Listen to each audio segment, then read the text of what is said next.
श्री शिवाय नमस्तुभ्यम। शिव महापुराण जो कि कुबेरेश्वर धाम में चल रही है भव्य रुद्रास महोत्सव, जो कि आज चतुर्थ दिवस का पूर्ण हो चुका है। अगर आप किसी कारणवश आज की कथा नहीं सुन पाए हो तो इस छोटे से वीडियो में कथा की महत्वपूर्ण जानकारी और उपयोगी पत्र आपको जानने को मिल जाएंगे। तो चलिए चलते हैं कथा की तरफ। आज की कथा कुछ इस प्रकार से शुरू हुई कि गुरुजी ने कहा कि हमें अपने घर में शिवलिंग अवश्य रखना चाहिए और उसको जितना छोटा रखते हैं उतना ही ज़्यादा वह हमको फल देता है।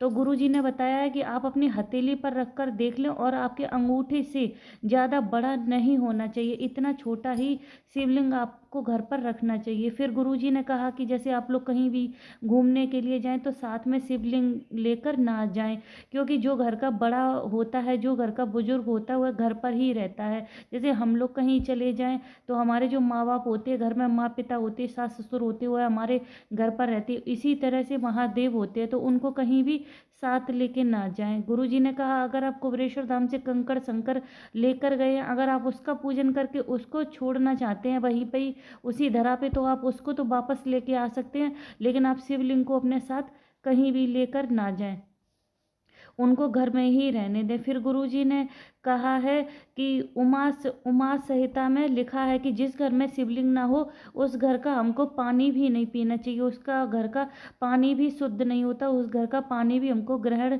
नहीं करना चाहिए। फिर गुरुजी ने कहा कि घर में छोटे शिवलिंग को अगर हम पूजन अर्चन भी नहीं कर पाते हैं तो भी हमको कोई दोष नहीं लगता। अगर बड़ा शिवलिंग होगा तो उसको अनुष्ठान पूजा विधि सब कुछ नियम उसके लिए जरूरी होता है, लेकिन घर में जितना छोटा शिवलिंग होता है अगर हम उसका पूजन भी नहीं कर पाते तो वह भी हमको आनंद की अनुभूति कराता है और हमारा कल्याण करता है।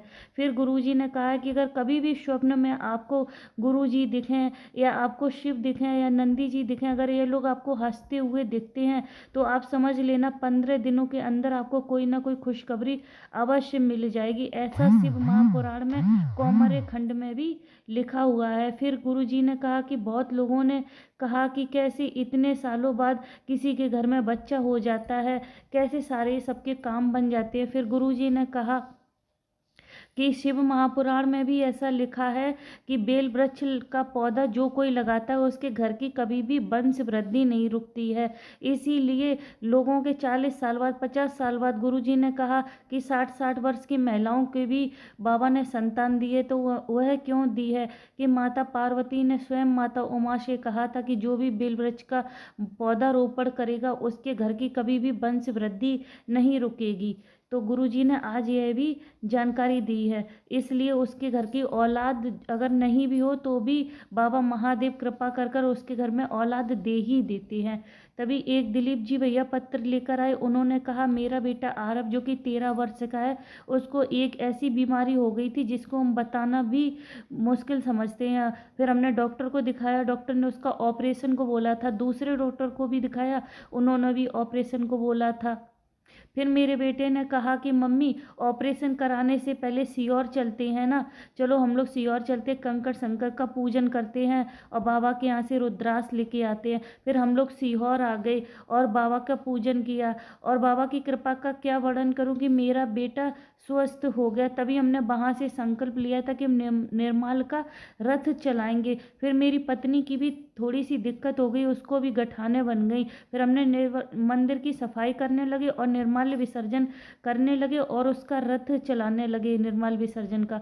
बाबा की कृपा का क्या वर्णन करूं कि मेरी पत्नी की जो भी गठाने हुए थी वह सब ठीक हो गई। आज बाबा का धन्यवाद करने के लिए कथा पंडाल में आए हैं। तभी गुरुजी ने आज एक विशेष जानकारी भी दी है। गुरुजी ने कहा बारिश का मौसम जब भी आए तो आप सबको भी एक एक बेल वृक्ष का पौधा अवश्य लगाना चाहिए। अगर उससे कोई भी एक एक पत्ती तोड़कर भी चढ़ाएगा तो आपका भी कल्याण होगा, आपके आने वाली पीढ़ियों का भी कल्याण होगा। तो गुरुजी ने यह सबसे विनती की है कि सभी लोग सावन के महीने में बेल वृक्ष का पौधा अवश्य लगाएं, इससे आपके घर परिवार की वंश वृद्धि कभी भी नहीं रुकेगी। तभी एक भैया और पत्र लेकर आए थे कि जो इन्होंने बोला था कि हमने बाबा पे भरोसा रखा और आपने कहा था कोई भी कार्य करने में शर्म नहीं करनी चाहिए।